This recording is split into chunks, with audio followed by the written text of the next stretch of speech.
હવે કાબૂમાં આવી ગઈ છે। પાંડેસરાના અન્નપૂર્ણા મિલમાં આગ લાગી હતી। ફાયર વિભાગની 4 ગાડીઓએ ઘટના સ્થળે પહોંચીને આગ પર કાબૂ મેળવ્યો છે। ઉલ્લેખનીય છે કે આગ ખૂબ વિકરાળ હતી। 3 કિલોમીટર દૂર સુધી તેના ધુમાડા દેખાયા હતા।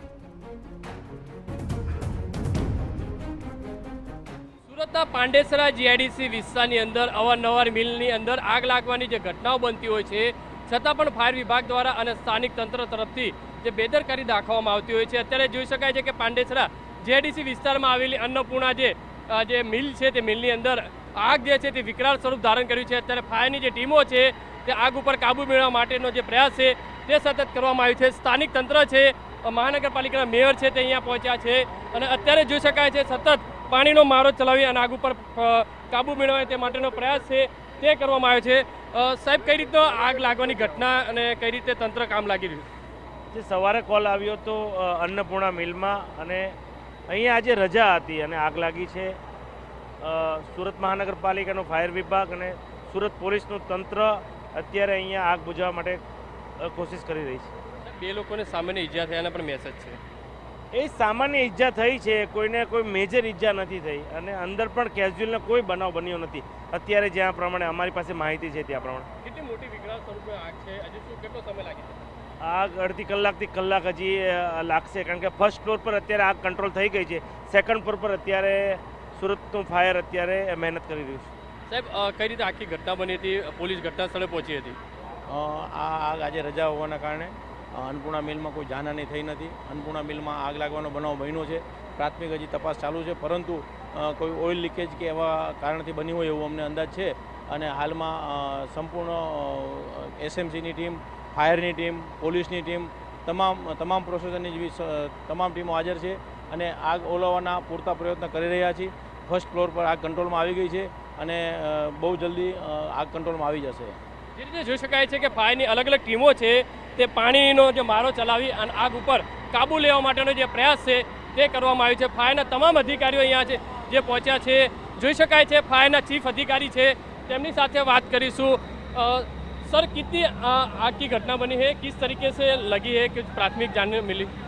अन्नपूर्णा डाइंग मिल में फायर था और करीब 1 कलाक के आसपास का टाइम लगा। इसमें 18 गाड़ियां हम लोगों की लगी हुई है, पूरे ऑफिसर्स लगे हुए और कॉरपोरेशन के सारे अधिकारी लगे हुए। इसमें अभी कूलिंग की कामगिरी चल रही है। ग्राउंड प्लस बेमाल का ये मिल थी और कापड़ वगैरह ज़्यादा होने से, ऑयल लीकेज होने से पूरा मिल पकड़ा हुआ था। अभी कूलिंग की कामगिरी चल रही है, पूरा कंट्रोल में, कोई ईजा जाना नहीं है। सर, किस तरीके से आग का कोई मिल कौन सा केमिकल था जैसा लीक हुआ? ऑयल और कापड़ 2 चीज़ थी। ऑयल की वजह से फोम मारना पड़ा, फोम अप्लाई करने से अभी कंट्रोल में। જે રીતે જોઈ શકાય છે તે પ્રમાણે ફાયરની અલગ અલગ ટીમો છે તે સતત પાણીનો મારો ચલાવી અને આગ ઉપર કાબૂ મેળવવા માટેનો જે પ્રયાસ છે તે કરવામાં આવ્યો છે। જે રીતે આગની અંદર જે કેમિકલ લીકેજ થવાના કારણે આગ લાગ્યા હોવાનું પ્રાથમિક તારણ માનવામાં આવી રહ્યું છે। ત્યારે જોવાનું રહ્યું કે હવે ફાયર વિભાગ દ્વારા અને પોલીસ દ્વારા કઈ રીતે આખી તપાસ કરવામાં આવશે। કેમેરામેન સંજય ચંદેલ સાથે બલદેવ સુધાર, TV9 સુરત। તો અત્યારે આગ પર કાબૂ મેળવી લેવાયો છે। જે પ્રકારે મારા સંવાદદાતાએ જાણકારી આપી કે 4 થી વધુ ફાયર બ્રિગેડની ગાડીઓ ઘટના સ્થળે પહોંચી હતી। સુરત શહેરની અંદર સતત આગ લાગવાના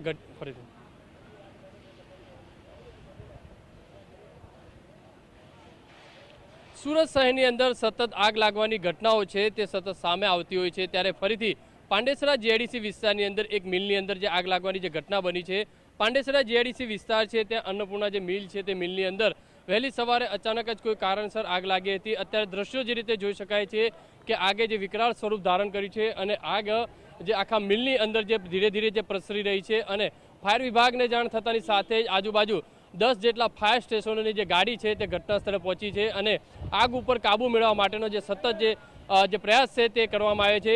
દ્રશ્યોની અંદર જોઈ શકાય છે કે 3 થી 4 કિલોમીટર સુધી આ જે આગના ધુમાડા છે તે જોવા મળી રહ્યા છે। કારણ કે આગના જે લાઈવ દ્રશ્યો જે રીતે જોઈ શકાય છે કે આગની અંદર જે વિકરાળ સ્વરૂપ જે ધારણ કરી રહી છે। મહત્વની વસ્તુ એ છે આ મિલની અંદર જે કાપડનું જે પ્રોસેસિંગ જે થતી હોય છે અને કેમિકલ હોવાના કારણે આગને જે કાબૂ મેળવવા માટે અનેક પ્રયાસ કરવામાં આવી રહ્યો છે। અત્યારે જે રીતે દ્રશ્યો જોઈ શકાય છે કે આગ મોટા પ્રમાણમાં લાગી છે અને ફાયરની અલગ અલગ ટીમો છે તે પાણી અને ફોગ અને જે મારી અને તેને આગ ઉપર પ્રયાસ મેળવવા માટેનો જે પ્રયાસ છે તે કરવામાં આવી રહ્યો છે। પણ જે રીતે પાંડેસરા જીઆઈડીસી વિસ્તાર છે તે મોટા પ્રમાણમાં જે મિલો આવેલી છે છતાં પણ આગ લાગવાની જે ઘટના બનતી હોય છે ત્યારે માત્ર ફાયર દ્વારા બતાવવા પૂરતી જે કામગીરી કરવામાં આવતી હોય છે, કારણ કે આગ કયા કારણસર લાગી છે તે હાલ જાણી શકાયું નથી. પણ જે રીતે ફાયરની અલગ અલગ જે ટીમો છે સતત પાણીનો જે મારો ચલાવી ચારે બાજુથી તેને આગ ઉપર કાબૂ મેળવવા માટેનો જે પ્રયાસ કર્યો છે. બીજી બાજુ આગની અંદર કોઈ જાનહાનિની જે મેસેજ છે હજુ સુધી મળ્યા નથી. પણ જે રીતે મોટા પ્રમાણમાં આગની અંદર નુકસાન થવાની જે ભીતિ છે તે વર્તાઈ રહી છે. પણ જે રીતે પાંડેસરાની અંદર સતત આ રીતે આગ લાગવાની જે ઘટના બનતી હોય છે છતાં પણ ફાયર વિભાગ અથવા તો જીઆઈડીસીના જે તે હોદ્દેદારો દ્વારા કોઈ ચોક્કસ નિર્ણય જે લેવામાં નથી આવતો, આગ લાગે તો તેને કઈ રીતે કાબૂ મેળવી શકાય, તો સરળતાથી કઈ રીતે તેને કાબૂ મેળવી શકાય, ફાયરના સાધનો બાબતે પણ કોઈ ચોક્કસ જે કાર્યવાહી થવી જોઈએ તે કરવામાં નથી આવતી. કેમેરામેન સંજય ચંદ્ર સાથે બલદેવ સુથાર, TV9 સુરત.